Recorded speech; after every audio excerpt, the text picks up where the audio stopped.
Morning. It's a bit foggy here today, or at least it was this morning. The perfect prompt to build some clarity around ag tech. So a friend rang me the other day in a bit of a flap. She's got a new phone.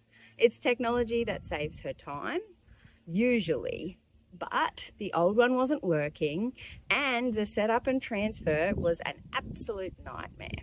There was a lot of systems there that just worked on the old phone and she'd taken it for granted. Bringing in the new one, there was compatibility issues and a fair bit to work through. Together we Googled it and got some help that way. Even though my friend knows how helpful that phone technology is, she was still close to giving up.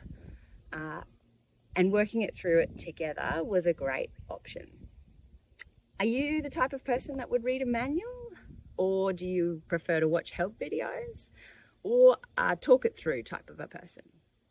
Some questions that you could ask before you're purchasing into ag tech is, how much is there to install? And do I need a professional to do that? Does the technology offer in-person training? Or at least somebody that I can ring? What happens if it stops working? How quickly can it get going again? Will you need to send it away for repairs?